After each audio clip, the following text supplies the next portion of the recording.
Hello, how are you guys? I'm Hello. Farragate. This is Frank. He's my guest for today, and he's from UK, and I'm really excited to talk to him. Um, I was talking to him a little bit about his story. He's struggling. He's almost 4 years sober now. Yeah. And I'm gonna let him talk a little bit about himself. And as usual, we're gonna have like a conversation, and hopefully, he inspired a lot of people and help a lot of people. Okay. Hey, Frank. Hi. Hello. Hi. Yeah, so I'm Frank and I think we connected through, recovery and so I'll be coming up to 4 years sober in October. So it's been quite a wild ride and I'm literally just almost beginning to kind of make sense of who I am and reconnecting with myself and rebuilding a life that I don't feel the need to want to kind of have No. to get out of, through substances and whatnot. So I've struggled with mental health and addiction for close to 24 years. So it's been a very long ride. And yeah, I'm excited to speak with you. And obviously, we had a little discussion, and it was interesting to understand how you see things and yeah, and what you're doing. So I'm really pleased to be Yeah. speaking with you. Oh, that's awesome. I think that it's good that you said that you're almost 4 years sober, but you feel that you're kind of finding yourself, and Yeah. so it can take time. And so for people who are listening that are like in early sobriety or even not being able to stop yet, to listen that if you're not feeling your best and you stop drinking or using drugs, if you keep going, you do like eventually start to feel a little better. And I do think that there's no other, one thing that I used to think to myself, there's no other way, because or you die one day, if you keep using and drinking and using drugs, or you keep living. So if you're going Yeah. to choose to keep living, you have to do the work. There's no Yeah. alternative, right? Absolutely. I mean, well, there is an alternative, and you sort of touched on it, but I think it's unfortunate because it's a difficult space, and there are people that don't make it. Yeah. And, Oh, ultimately, like to have that understanding and, to be able to see that dynamic. And then, especially like for me, and I think you mentioned something similar where I'd struggled for so long, and somehow there was just something inside me that kind of said, right, this is it. And it weren't easy, but when I went to rehab, so I was in a residential rehab for 6 weeks, okay. and um, I didn't get dragged into it kicking and screaming. I was ready. I needed for something to change, and obviously I managed to sort of pick up some tools and I struggled for a long time after when I come out, and I still, have difficult moments as well. But it became quite clear to me that, like, once I'd stopped and your feelings come back online and your Mm. thoughts, and it was quite clear to me that actually I'd sort of been so stuck in this life, like this destructive life, and I wanted a way out, whatever that might be. So, I've had like, problems around, suicidal sort Mm. of ideation and things like that. So, it was clear I just wanted a way out. But actually it became a lot clearer once I'd stopped numbing what I was thinking and feeling. It became quite clear that actually, what if I'm just living a life that I don't really want to be living, Mm-hmm. and sometimes we get stuck in that. Mm-hmm. And so, we tend to maybe use to maybe distract the idea that we're actually not doing what we want to do, we're You're not not living how happy, we want right? to live. Yeah, you're not happy. But more than that, Yeah. like, you're sort of lost Mm-hmm. and disconnected from yourself, and and obviously the longer addiction goes on, the further away from your true self you actually get. So, and then I guess the very beginning is to stop, and however that might come, if we're fortunate enough to be in a place where we can get the support to be able to stop.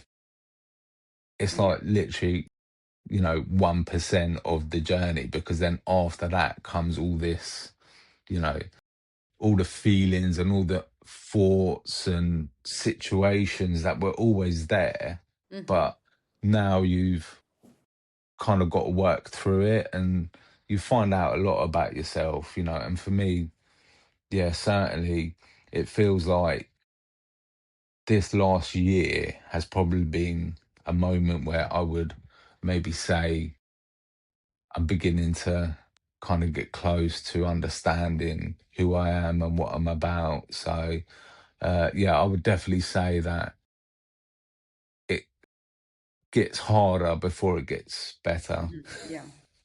And did you have like to change everything in your life, like friends and just, Radically, yeah. yeah, like, and uncomfortably, Mm-hmm. because I cut a lot of people off. And there's a part of me that still almost feels a little bit guilty, but Mm-hmm. I've bumped into certain people before, and even recently, and we've had a conversation, and I think where I've kind of felt maybe a little bit guilty for having had to be so radical in the way that I made the changes I did, um, it was understood, which was surprising to hear, but I think it released something for me as well. And so it was nice. And I guess, being stuck in that cycle for so long, everything feels unusual. And yeah, sometimes I felt like an imposter. It's Oh like, my who, God. Yeah. who is this? Who is this person? Like, what am I? Who do I think I am? Like, because, and yeah, so, but yeah, I mean, I don't know Yeah. whether I done it the right way, but I made radical changes. And it's funny because like I stop talking to so many people and so many friends, and it was not friends that were in addiction, so it was not that the problem, but I felt so disconnected to myself that I started to learn that I was not the person I thought I was. Because Yeah, when I drink and use drugs, I was like the life of the party. I love to be around many yeah, people as possible. I have all these friends. And then now that I'm sober, I I actually don't like to be in places with too yeah, many people. I feel yeah. overwhelmed. And Yeah, maybe I felt same. that since the beginning, and that's why I started using so I would Yeah, fit in. yeah, And so that's why when you say that you're learning about yourself, it's that is and then you start to respect your boundaries, because suddenly you have boundaries, because I did not yeah. have boundaries. Like I have a daughter and she was little and I thought it was okay to go out and drink and use drugs, and it's crazy for me. Addiction. Yeah, And it was my mindset that when I was in rehab, there are a lot of different kind of people. Some with some was suicidal thoughts, some was depression, anxiety, all kind of mental illness. It was not just addiction. And there's some people that like almost lost their mind, and Yeah. I thought, oh, I'm not that bad, you know. Yeah. I don't know if Yeah. I was supposed to So be feeling. crap. But then when I thought about it, the life I was living was a life that I was creating. It was not Mm. reality. Yeah. Yeah. And that's how I convinced my mind that it was okay for me to be doing drugs with my daughter in the other room. Yeah. And Yeah. that was normal. Yeah. It's I guess like you found a solution for the the problems that were underneath Mm-hmm. your life. It was kind of quietly almost dictating the way that you were living. Mm-hmm. And then, yes, our minds and egos are very tricky.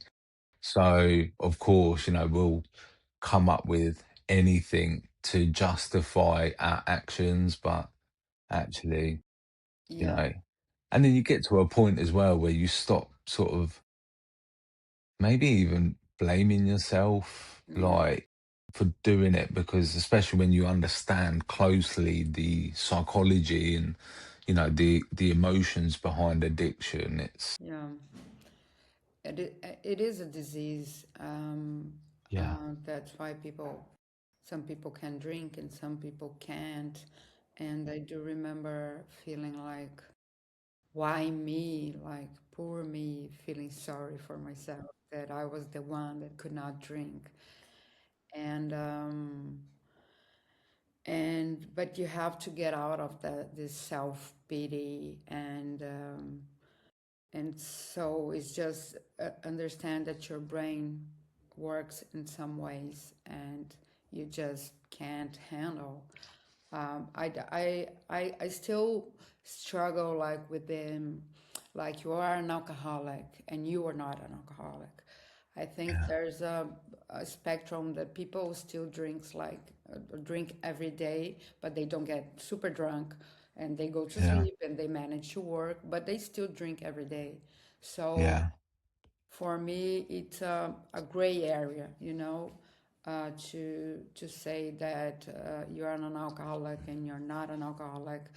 Um, I, I honestly feel like an alcoholic because I hit rock bottom, yeah, and so that there's just no way. Like it was not just like, oh, I'm drinking on the weekends and I'm not feeling good. No, I was really really yeah, really bad. And yeah, I was talking to a girl yesterday, doing the podcast, and she didn't hit rock bottom. She was just feeling that alcohol was not good for her anymore, and then she stops. So it's yeah, completely different stories. yeah, But yeah, in the end, she was so drinking to numb herself. yeah, So I, uh, I do believe you don't have to hit rock bottom to get well, to decide to stop, but it is usually the case. yeah, You really have to go really, really, really like you can't take anymore, and then you have to find the strength to change everything. yeah, yeah. And sometimes it's grace, because certainly from my experience, I can't say that I found the strength to change. I'd been in rock bottom for a long, long time, a long, long time. And then I was diagnosed with MS. And in a weird way, when you lose your health in that way, um, maybe people sort of decide Get um, better? to get better. And for me, my addiction peaked after, because it was almost like because it was my way to deal with any challenge, anything that was difficult to get my mind around, or, because there's a lot of grief, with A losing lot of grief. your health. And and that was always my solution, was to do something to numb that feeling. And so that's what I've done. And and I think, I mean, I'd been diagnosed, I think, about 7 years. And like I said, like my addiction really peaked like after, because it changed like from sort of going out and using in a social To stay at home. way, staying at home, and like literally, I could drink like, Hmm. I think it started with like maybe 6 to 8 bottles of wine a day, and there was no like day or night. It was just All the time. drink, and and use cocaine as well, and pass out, and then wake up and just go Keep again. going. There was Yeah. never a moment to feel anything. Hmm. Yeah. Uh, I got to this same point, which if I was awake, I was drinking yeah, and using yeah, drugs, or at least drinking, and that's what was my normal. And I remember I was living in Mozambique at the time, and I was out of rehab, and then I relapsed, and then it got really, really bad. Like I would wake up at 7 and had to wait until 9, so the supermarket was open and I could yeah, go and buy alcohol. And I would suffer for like 1 hour, 2 hours, just waiting for the moment that I yeah, could get yeah, alcohol into my system. yeah, And I remember the woman that worked on the supermarket. She came to me and told me, "I'm praying for you." And yeah, that's how bad it was, because she saw, and I thought that no one were aware, you know. yeah, yeah, I was hiding from everyone really well, and you're not. I don't know. We can't, even if you. But then that is the point when you start using by yourself at your house, because yeah, you don't want anyone to see it, right? yeah, yeah, And so I also got this. If I was awake, I needed to be drinking. yeah, It was yeah, just, it was hell, I think. It's the closest you get yeah. to hell in life. Yeah, it's very, very close. Yeah, Yeah, I think so. So, uh, but it's such a hard process, because you have the grief, because once you stop, whether you go to rehab, which I needed because I couldn't stop by myself, or you can stop by yourself somehow. You you I remember feeling better after like 1 month, because my body I felt healthier. But then it came all the guilt and all the shame for remember yeah, everything that I've done. And um and so and then once you feel a little better, you do you I know that I always started to think, or maybe I can have a glass of wine now that I'm better. Maybe I yeah. could use a little cocaine now that I'm better. And then that's always lead to relapse, and then go straight back to rock bottom again. It would take me like 2 days when I relapsed to really get bad again.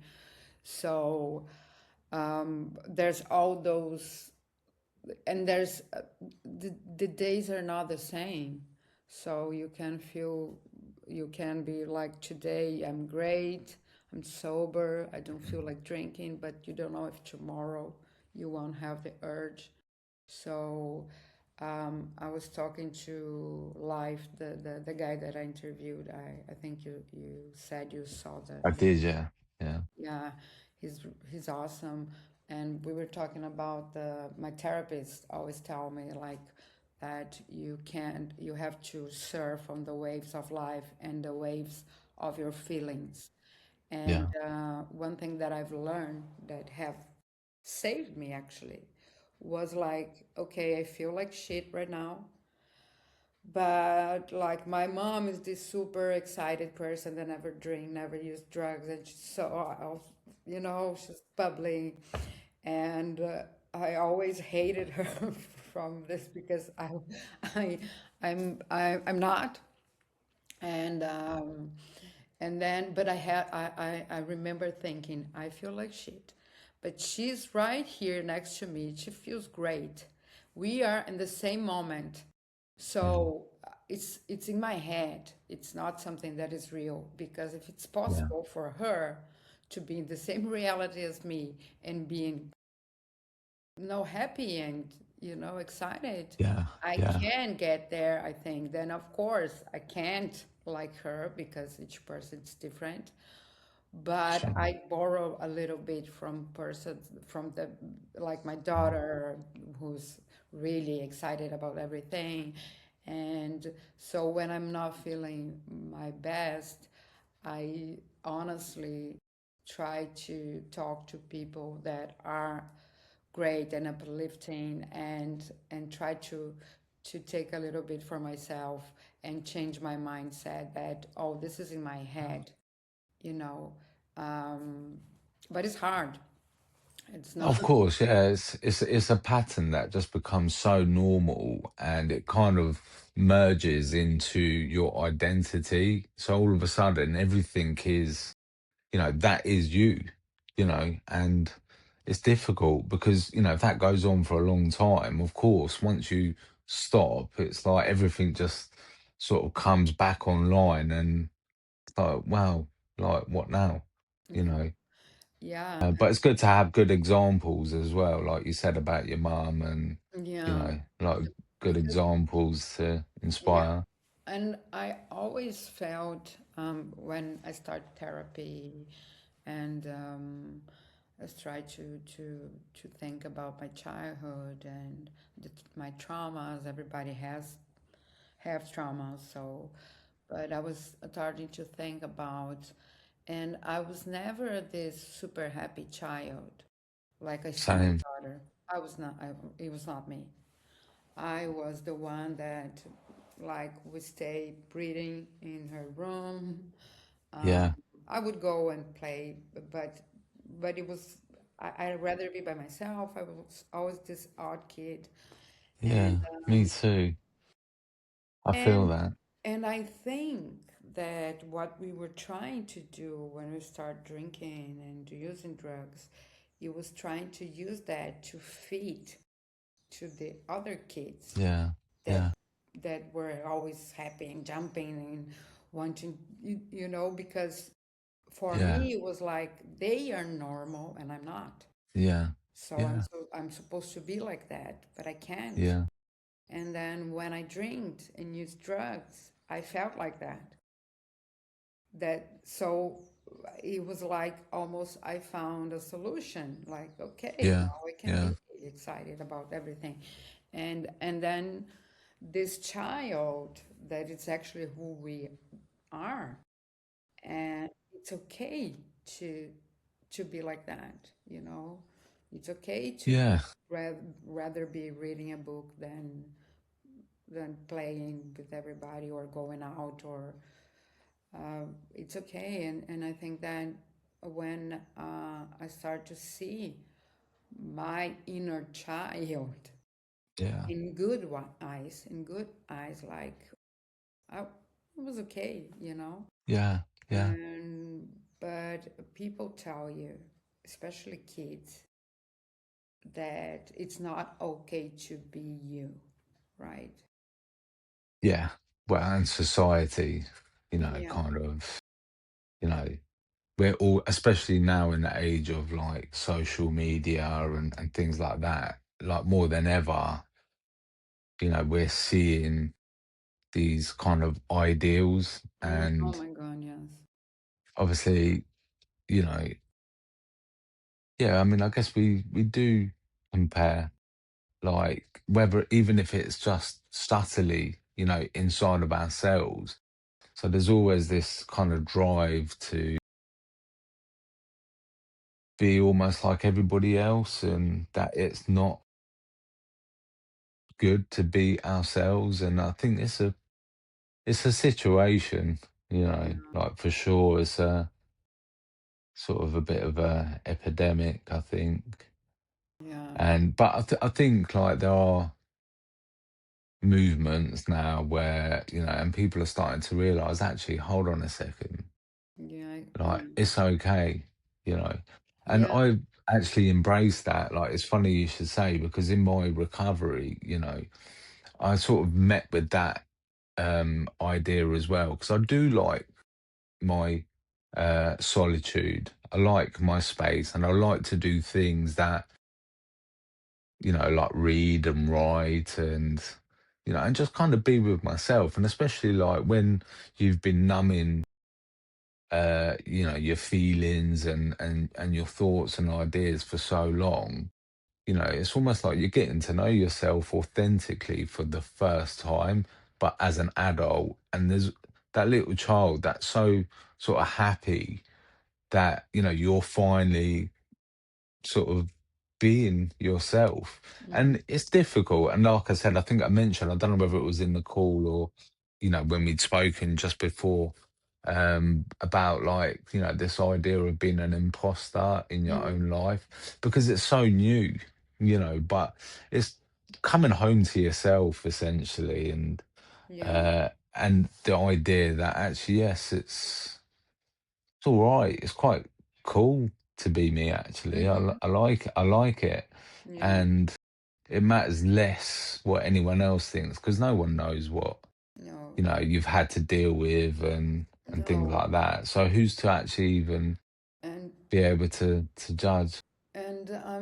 I think, like you said, that now it's have this, I think, movement of more like accepting people for who they are, especially Yeah, kids. I yeah, see with my daughter. My daughter is super confident in who she is. She doesn't care if the other kid doesn't like what she likes. And I think that's awesome. yes, But when I was little, it was not like that. It was, if you're a little different, then you're not right. And if you're yeah, anything that goes, I think people didn't know how to handle me. And my mom thought, like, you're a kid, why you're hiding in your room? And I was not hiding. I was just enjoying. happy to be there. Yeah, Yeah, I was just happy to be there. And I think my parents didn't know how to deal with me. So I was labeled this kid that was not like normal. And yeah, same. yeah, I know how that feels. Yeah. yeah. I And mean, now, even now, really, but I think the difference is that I'm actually happy with that. It's like, well, yeah, it's okay. But like, I spent so long from a kid being, as you described, like that kid that just wasn't like all the other kids. And hmm then obviously that gets projected onto you. So, it goes into your mind and you start playing with it. And then obviously you feel even more like you don't fit in. And then you identify with that so much and you just withdraw. And then obviously we find alcohol and drugs. And all of a sudden you kind of lose hmm those ideas, and you can be like everyone else for a moment. moment, yeah, And yeah, but and then obviously in recovery, kind of connecting with that part of yourself again, and yeah. sort of being It's able to say, do you know what, it's actually okay. yeah, and It's more than okay, it's good. it's good. Yeah, actually, it's good. Now that you're saying that, I I feel it's yeah. Actually, you feel like this kind of pleasure in being you and being different. Yeah, This kind of like, oh, it's kind of like awesome that I don't need to be like everybody else. And I like or now like to connect with people, but like really connect, like Yes. talk to one person, and I thought I was connecting with people when I was drinking and using drugs, like in a bar talking to 20 people, Yeah. and now I see that it was not connecting at all, because Yeah. sometimes the other day I wouldn't even remember what I said, and Yeah. and it goes to every era in your life. I think everything that I did when I was using, even like anything like intimacy and like you think you're in love, and Yeah. was Yeah. all the addiction, you know. And Yeah. nowadays, like to connect with someone, in the beginning I thought it was hard, like how am I Yeah. ever gonna connect with someone again? And now I see, especially since I started this channel, that I can connect much more in a deeper Yeah. level being sober. And Yeah. it's kind of awesome, the feeling. Like to, Yeah, absolutely. And I think like also, I mean, something that I noticed, I'm sure that you might have had this experience as well, but as you start working on like what you want and what you like and accepting who you are and how you are, um, you filter out the people that aren't right for you, you Mhm. know, so you're actually like even clearer on, you know, how you want to connect and with who is good to connect with. Whereas before, you know, like you said, you know, when you're sort of, you know, drinking and using, you'll just connect with anyone without even questioning, you Mhm. know, and it's so now I think certainly in sobriety, I'm so much more selective, which, you know, and it's a good thing. And you know, I've recently connected with someone who, yeah, you know, has really kind of shown me, you know, what it is that I sort of want moving forward, and you know, it's a real connection, Mhm. and I would. I couldn't even imagine that I'd be able to sort of find anybody like Mhm. that, if that makes sense, because it Oh, was so just, much, so yeah, much sense. like especially the idea of not fitting in and kind of being this sort of weird kid, and then you bring that into your adulthood, and you know, yeah, Yeah, I know. like it's And difficult to sort of feel like, you know, you can find people that are, you know, that you can connect with, so you know, just by being yourself, you know, because yeah, that's another thing. It's like you try to be this person that like people will like and things like that, and it's like, well, actually, you know, if they don't like who I really am, you can filter it so much quicker yeah, when you you've don't got the have. clarity of sobriety. Yeah, you don't have to be like for from everybody, Yeah. and one thing that is helping me about doing this is because I'm putting myself out there, and Yeah. um, but it's and I was really afraid of being judged or whatever. But now that I'm doing it, and I have to watch myself, right? Which is Yeah. a little uncomfortable sometimes, and I have to watch to edit the videos and everything. And but it has been like a journey of self. As more as I watch myself and I see myself and I talk more, I feel connected to myself. Like Yeah. this is who I Yeah. really am. You know, no filters, no nothing. Like uh, it's very it's a I don't know, it's a freedom. I think it's the first time I feel free 100%. Yeah. because I Yeah. was not free. We were like in a Yeah. cage of Yeah. addiction, right? And Yeah. um, and then you suddenly you feel free. I went to lunch. Was one, yeah, not yesterday, one day before, and there was a lot of people and a lot of people drinking, and I felt a little unease, and I was with my daughter, and I was tired, and then I said, okay, I'm done, and I went to the beach with her, and then all this feeling when I was at lunch and everybody was drinking, that I felt a little bit like I'm missing out. When I get to the beach with my daughter and I could enjoy, and it was such a good feeling to be with Yeah, her, the sun and the water. And then you think, if I was drinking, I would stay at lunch drinking of until course. the last bottle. And so I would not get the chance to go to the beach with my daughter, which was awesome. Yeah. So, so it's those little things that if you do pay attention, you see why you're doing that. You Yeah. know, I Mhm. think your Yeah. why needs to be very strong. Like, why am I doing this? Is Yeah. because you have to really really remember the bad times, and so you don't get lost in that feeling that you're missing out.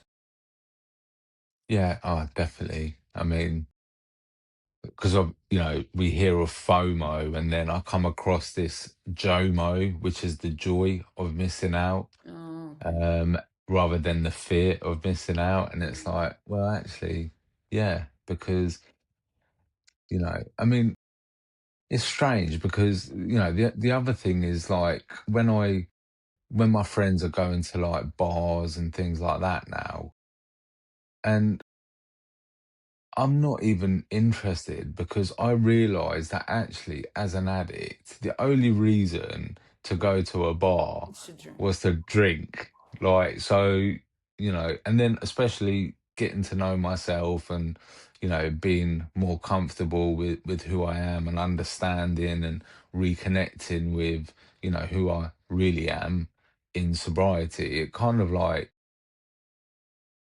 I don't really have much in common with the people that I'd Mm, spent so much time. The only thing I actually probably had in common was that we liked to drink together and use. And yeah.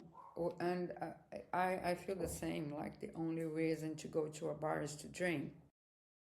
Of yeah, course, there's people that go and don't drink yeah, because they don't like to drink, or they, but like, it's it's very unusual people to this new generation. Though I have nephews and nieces that are teens or almost 20, and they mm, don't drink, yeah. and they go out, It's and a good thing. Yeah, yeah, and I think it's I'm awesome. seeing that as well. It's like But they're for me, not it's really that crazy interested. to Yeah, think about that they would be 20 years old going out and not drinking.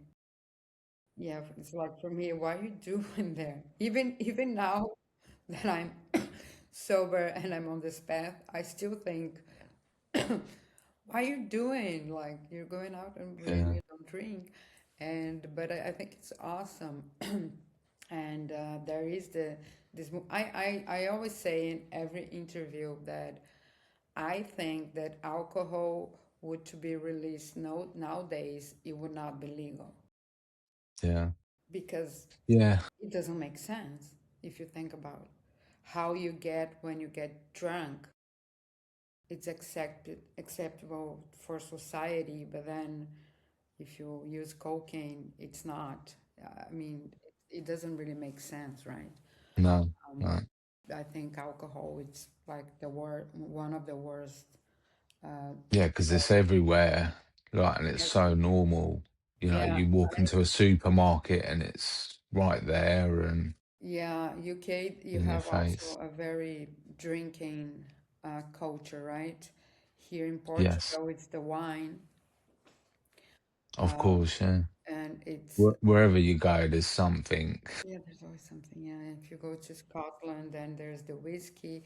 If you go to Ireland and England, there are the pines, and there's always Yeah, something. Yeah.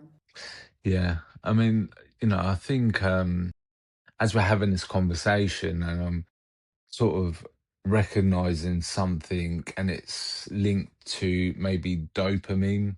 Mm-hmm. And the idea that, like, now with the kids that are sort of coming up, because we spoke about how they don't tend to drink so much, or and maybe because of social media and the fact that we're having this like dopamine drip in and things like that. I don't know whether, I mean, I don't know.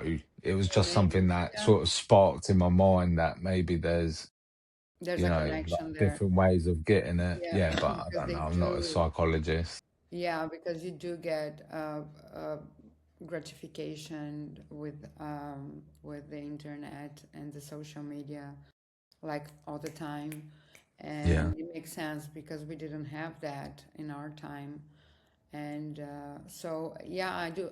Dopamine, there is a big thing with dopamine because I think we are addicted to it, like um, our brains look for it like all the time. Mm. And like you don't want to lose weight, but you want the instantly gratification of eating Yeah. chocolate or whatever.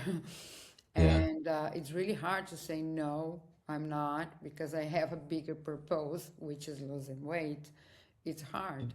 And I think Yeah. with any addiction, food addiction, it's that instant gratification that we're Yeah. looking for with sex or all kind Yeah. of Yeah. instant gratification. I see, and especially with kids, I see my daughter with the iPad and computer and phone, and as much as you try to give them a limit on that, Mm. it's complicated because they use now for school and everybody's Yeah. using it. So how are you going to say no? You're not. So um, I think we when I was a kid, you have to like to have fun. You actually had to build something or do Yeah. something or Yeah. go outside or Yeah. read a book or Yeah. you needed to make like take action to have any kind of reward or Yeah. and now you don't. You just go to Yeah. the internet and then you have but and just to finish because I could spend the whole day talking, but like I always ask, for someone who's really struggling, what do you, what advice would you give? Like just someone that is still on addiction and it's like you swim and you can't get out of the water. What would you say? Like, do you have any? Um, I think so. What, someone that's actively in Yeah, addiction? it's and want to get out because some people are in addiction and they don't think they have a problem, but Yeah. I mean, it's possible. Like I said, I've struggled with addiction for maybe 24 years is a long time. so long. And for me, which is probably why sometimes I feel like a bit of an imposter because it's like, hold on. So the majority of my life, I've been in this cycle of addiction, but now I'm coming up to 4 years in recovery. It's almost like, how? Yeah, So I feel the it's same. clear that if I can do it, because honestly, like, I know for sure that it is possible. And I think it's just finding the support and, just talking about it and beginning to try to understand it. It's not necessarily, you know, um, as simple as that. But, I think sometimes we're scared because we're so tangled up in the web of addiction that, like, we don't feel like it's possible for us. And So yeah, I guess, from my experience, I didn't think that either, Yeah, but yeah, I've come to actually find evidentially that, yeah, it is possible. So perhaps to find the right support, which is, it takes some time, and so to maybe slow down, be patient, but just keep knocking on doors and yeah. Don't give yeah. up, right? Just Well, uh, give up, but don't give up to give up. okay, then Frank, was great talking to you. Thank you so Yeah, much. it's been lovely, Mel. Thank you. Yes, we keep in touch, and then uh, I'll Absolutely. I'll let everybody know when the episode is on Spotify. And have a Fantastic. great day.